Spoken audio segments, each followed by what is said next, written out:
To another review on Stargirl, Chapter 4, Summer School.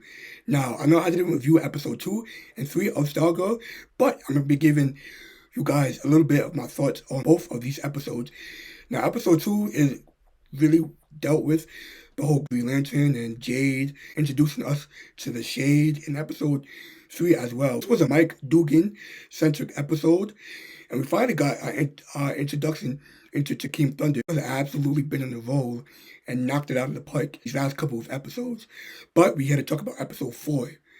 Yeah, now let's get into it.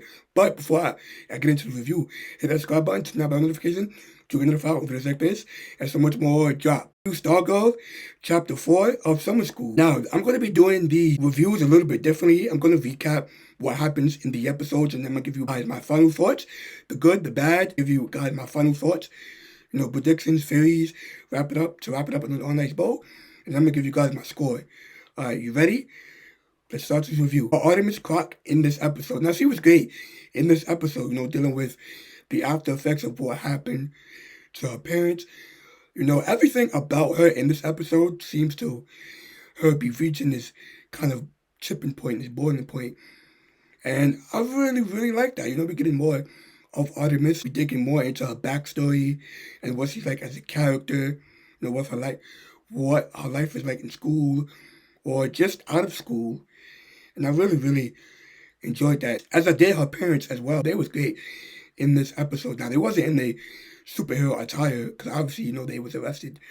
But it was great as well. Their interactions with Pat and Barbara, they have this kind of charm and wit to them that's so great. You can really tell that they are not traditional villains. They are, but there's also a good side, a humanity side to them when it comes to their daughter. So I really enjoyed their kind of family aspect of this episode. Now let's talk about Cindy, because Cindy, she's basically in this episode recruiting the Injustice Society too. Now Cindy basically recruited of her ISA, and she was really great in this episode. It wasn't much to her, but the little scenes that we got of her recruiting the JSA was really, really great. Her using Eclipso to take over the mind of Artemis was great. Her on the football field, and that whole scene happened. But yeah, she was really, really great in this episode. And also, she was really great in this episode. But I'm going to save what I have to say later for my theory part of, this review. But yeah, she was really, really great in this episode. Her and Eclipso dynamic is really, really good. You could tell from interactions. It kind of seems like Eclipso is using her without her noticing, without her being aware. And the same for Cindy using Eclipso. So, I don't know. I feel like you can kind of tell that they are trying to use each other for their own benefits. I think that is going to lead, that's going to lead into Eclipso kind of abandoning her and kind of doing whatever he does. I guess I'm really interested to see where really that goes. If Eclipso reaches final form, yes, or his demonic form, going to abandon or betray Cindy. No, that's really, really interesting. So I'm going to have to see where that goes. We're going to have to see where that goes. But yeah, Cindy was great in this episode as well as Eclipso. Let's talk about the JSA part of this episode. Now, it wasn't a whole lot to them. It was more Courtney than the rest of the JSA. It was a little bit of Beth too, but I talk about Beth for half of this review. But yeah, so we got the JSA investigating more and learning more about Eclipso when he's come from. Really, really great. We didn't really get individual character arcs in this episode, but what we did got, it was alright. We got that end tag with Beth, that Dr. Midnight is still alive, so it was great. It wasn't a whole lot to them in this episode or individual character arcs, but they were still great in this episode. Let's talk about the good and the bad of this episode. Now, I'm going to start off with the good. The good of the episode was definitely the Shade. The Shade is fantastic. He has this kind of creepy vibe to him, sinister, but also intellectual as well. The conversation that they had in the library between Courtney and the Shade was amazing.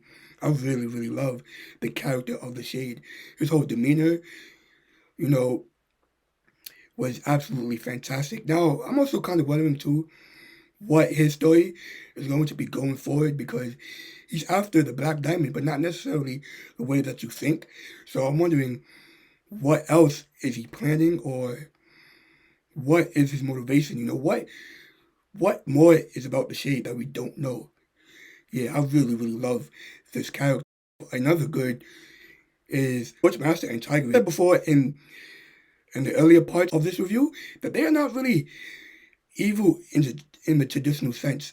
They're not evil, they bad, but they're not like the worst people ever. They actually have some humanity, some love, and some actually charm and wit and funniness to them that I actually really, really like. Sportsmaster interactions with Pat, or you can talk about Tiger's interaction with Barbara. They was really, really great in this episode. If you don't know, they actually got bumped up into season regulars for season 3. So I'm actually really, really excited for them being more a part of Stargirl and just as a whole. I really can't wait to see more of them. But yeah, speaking of another part of the good, I really, really enjoyed the JSA working together just like as a team. Them coming together to investigate stuff. We already got the crime fighting superhero aspect of it, but this just to see them coming together and just solving mysteries. Well, not really mysteries, but you guys know what I mean. Just solving the mystery of Eclipso and just regular stuff in general is really, really great. Actually, kind of, in this episode, when they was kind of investigating Eclipso in that diner, it kind of gave me Scooby-Doo vibes. I don't know why. But yeah, it's really, really great to see the JSA kind of, I guess, be more Scooby-Doo-like in a sense. But yeah, I really, really love to see the JSA, being the JSA, working together. I really, really love the mystery parts of this episode. They keep us guessing with every episode of Stargirl, which I really, really enjoy. Really, really great in every episode of Stargirl, and just a CW show, Elva show in general. So I really, really like the fact that Stargirl in every single episode is kind of keeping us on our toes with, rather it be a mystery, or rather be a post-credit scene, or, whatever. Just like this post-credit scene, I guess, post-credit scene with Dr. Midnight still being alive, which was really, really amazing to see. I love this about Stargirl. But yeah, now let's get into the bad part. The bad, not really necessarily the bad parts of this episode, but the nitpicks I have of this episode.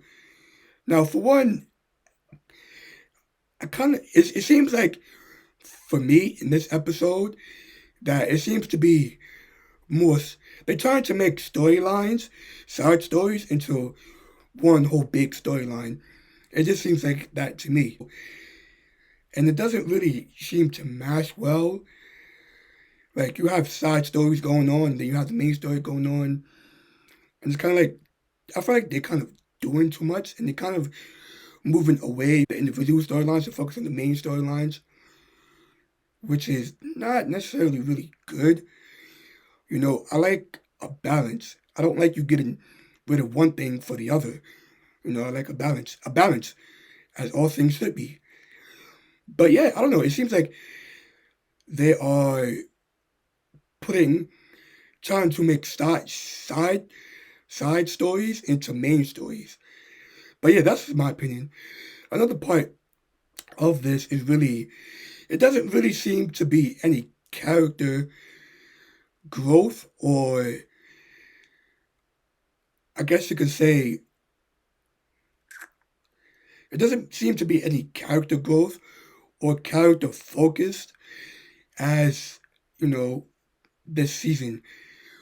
The only characters the only character who's really getting any kind of development or story is Yolanda. Vic, he's having, I guess you could say he's having a storyline with the whole thing with Solomon Grundy, but it's confusing. Just it's confusing to tell where that is going to go and what is actually happening with his storyline, because you don't get it in some episodes, but you don't get it. So it's kind of confusing over where his storyline is going to go. Best storyline, I'm not really interested in it. not that she's a bad character, it's just that I just don't care about her not about her character, but her storyline overall with her divorced parents. I guess her storyline of trying to fix Chuck, I guess is okay, but yeah. That is really the problem that I have with Beth as a character. She doesn't really seem to develop. She's kind of the same character that we saw in season one, the kind of scared, the kind of, scared little girl that is out in the field, doesn't know what she's doing, and kind of knowing things on convenience by Chuck. I want to see character growth in her character, her learning more things about Chuck, her learning things from Chuck, and applying that to school and just her everyday life. And her being more of a asset to the JSA. Her getting her confidence, you know, her being more integrated into the JSA, helping out more of the JSA. Everything with her seems to be more of a coincidence than her, actually doing stuff herself, which isn't bad, but I don't know. It's my opinion. I don't know. She just needs to grow a little bit, her confidence, learning a little bit of fighting. Right now, Beth is not really doing anything for me. Courtney, on the other hand, it seems, no, I'll say this about Courtney. She does seem to turn around in this episode from where she was back in season one, which is really, really good. The only character I probably would say that is not having no character development, in my opinion, is Beth. But yeah, that was really my review on Stargirl. Just to wrap it up in the all night, both of y'all. It was a solid episode. Just felt like a filler episode, but not at the same time. I don't know. I mean, it definitely didn't feel like one of the filler episodes of The Flash. But yeah, a great episode. A great episode, solid episode. Stargirl had absolutely been in the role with episode 1, 2, and 3. But yeah, just to give you my score on this episode, I give it a 7 cosmic staff out of 10. But yeah, that is my review for Stargirl Chapter 4, titled Summer School. But yeah, I want to hear your guys' thoughts in the comment section down below. Do you agree with my score?